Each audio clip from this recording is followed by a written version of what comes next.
Calgary Flames aren't expected to have as busy of an offseason as the previous couple during Craig Conroy's tenure as general manager. However, the Flames will have to make a very tough decision. Do you start having contract extension talks with Rasmus Andersson? Certain people believe it is the Flames' priority to do so in 2025, as Razz only has one more year on his contract after this season. So what should the Flames do? We're going to get into all that and more in this video, but first I want to welcome you to Flames Digest. I'm Mark Griffith. If you're new around here and you love the Flames, make sure you subscribe so you can stay up to date on all the latest news, updates, reports, and rumors revolving around your Calgary Flames. We would love to welcome you to the Flames Digest family, and this should be the last video while I am away, so after this one it will be back as normal. But let's get into Andersson. Yes, Rasmus Andersson is the man of the hour. That is who we're talking about in this video. Obviously, I mean, when I'm pre-recording videos, there's only so many topics you can do, so many trade videos, so many, prospect updates. This one, maybe look into the off season now for you guys here, but we have a wonderful article. It was written on December 31st, so by the time, you're actually watching this video, this article might be a couple weeks old at this point, but it still rings true. It is still relevant. It comes from TSN, as you can obviously see here, and it says Andersson's future, the biggest question facing Flames in 2025. And we can assume that if contract extension talks do, begin or potentially resume, we don't really know what's been going on behind the scenes, but if they do begin, you'd assume they would happen in the offseason. And, it's kind of forcing the Flames. It's almost an impossible decision of, if Andersson commits, then do you keep trying to commit for the playoffs, or do you continue to probably tank next year, or do you not accept the word tank at all and you continue to kind of be in the mushy middle like they've been this year? Overall, it's impossible decision no matter which way you look at it, but adding the Andersson contract is at least something that is exciting about what the Flames will have to do this summer. Now let's get in.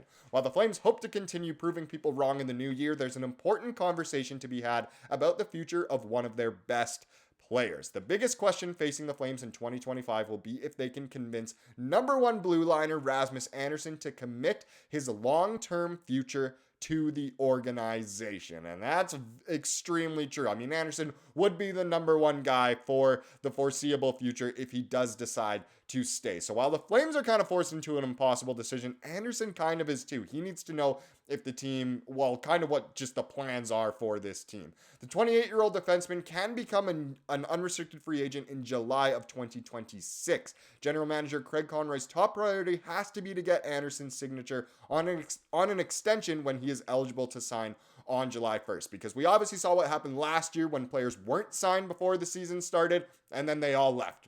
You think of Lindholm, you think of Tanev, you think of Hanifin, and the list obviously goes on.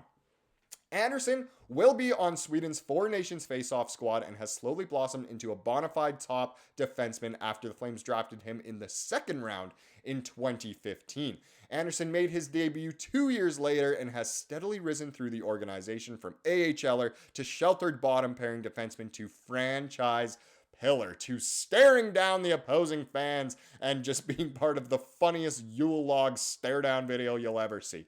This season, he's elevated his play on a pairing alongside Kevin Bahl. Andersson is currently third in the league with 97 blocked shots. He's 13th among all NHL defensemen in ice time per game at 24.5 minutes and leads all NHLers with more than 32 shifts per game. That's obviously his stats at the time of recording. You'd assume he has quite a few more block shots, but you'd assume his averages are still quite around there.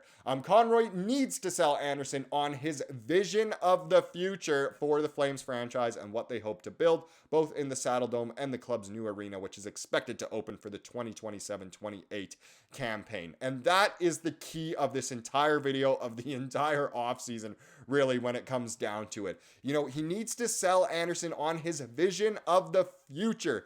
Conroy needs to know what his plan is, and obviously he needs Andersson to know what his plan is, or else Andersson, he's still somewhat young. He's really just in the prime years, his late 20s, for a hockey career, of course, in the NHL.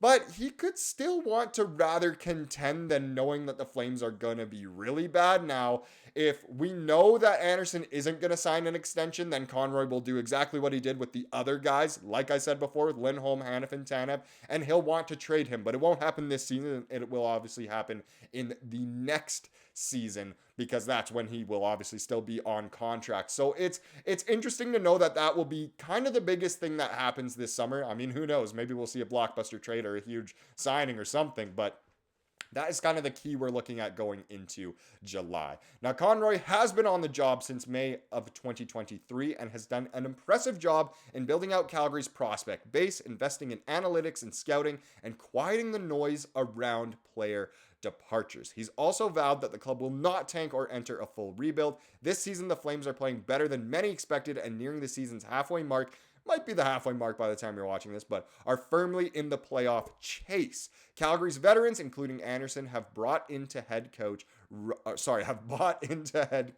Ryan Huska's vision, and it's working. I mean, you can definitely argue that it's working. The Flames are playing a lot better than most people thought. Andersson is a big part of that.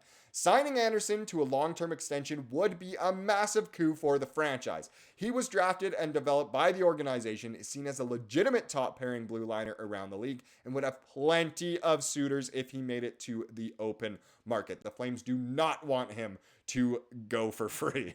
It would add that much more credibility to Conroy's plan to have Andersson in the fold beyond next season. He's also viewed by many as the future captain of the team once Backlund retires. Andersson would be a key piece as Calgary hopes to move from retooling to Stanley Cup contender. He would be a very good veteran by that time. He would totally know the ins and outs of the game and could be a huge, massive leader that the Flames would need. And I think most people want to keep Andersson around. The Flames have plenty to offer Andersson. They can sign him to an 8-year extension, whereas if he hits the open market, he could only sign for a maximum of 7 seasons. So the Flames do have that above any other team, and why not start talking about it in the summer heading into the last year of your contract? I mean, that's just the least messy way to do it, of course. Andersson could suit up with that generation of Flames in the new rink and be part of a core that includes Wolf, Zary Coronado, Huberdeau, Kadri, and Weegar. He'd be a key contributor in the team's next phase of contention and possibly see his number 4 rise to the new building's rafters someday. Certainly seems like Valji here, who obviously wrote this article, he's pitching that Andersson should stay here. He's doing Conroy's job for him at this point. Since assuming the GM role, Conroy has committed to avoiding previous mistakes by moving on from players if he sensed they would not commit long-term to Southern Alberta. You know, he dealt to Foley, Tanev, Hanifin, Lindholm, Zadorov, and Markstrom instead of losing them for nothing. Again, that's the key. You cannot lose Andersson for nothing no matter what, but obviously you got to have those tough conversations. What's best for the franchise, what's best for the player, and so on. He has to have a similar approach with Andersson, as tough as it might be given their close relationship. Conroy has to determine if Andersson sees a future for himself with the only NHL team he's ever known. Andersson's choice will have major ramifications on the club in 2025 and beyond. So this really does have, serious implications here, and it will be very interesting monitoring it going into the summer, of course. And let me know what you think. Would you rather keep Andersson around, sign him to a lucrative extension in the hopes that, one day maybe he'll be captain and of course he'll lead the team to a Stanley Cup? Or do you think the Flames should maybe try and sell him and really commit to probably being bad over the next few years so that they can get some really good draft picks? Either way, it's a very almost impossible decision, but of course we will keep you updated. Now let's get into tonight's game. And once again, by now, I am away right now, so I don't know what the lineups are going to be looking like or who the starting goalie is tonight, but the Flames are in Chicago. It goes at 5:30 p.m. Calgary time, 6:30, obviously, local time in Chicago. Hopefully it's a fun one. Obviously, as we know, Chicago not exactly the best team around, so hopefully the Flames are able to pick up a dub tonight. It should be an exciting game no matter what. Now let's wrap up with the comment of the day. It goes perfectly for this video. It goes perfectly for any video. It is just words to live by. Plain and simply, Kayla and Clint, what did they say? Go Flames, go. GFG, that's all you need. Spelling it out with the whole Go Flames Go is perfect as well, but how many times do you think you have said that in your entire life? I mean, I can't even begin to estimate how many times I've said Go Flames Go in my life. You think of just chanting it at the game, but that is just the perfect comment right there. Thank you so much for watching this video. Please subscribe like you saw here today and have a wonderful rest of your day.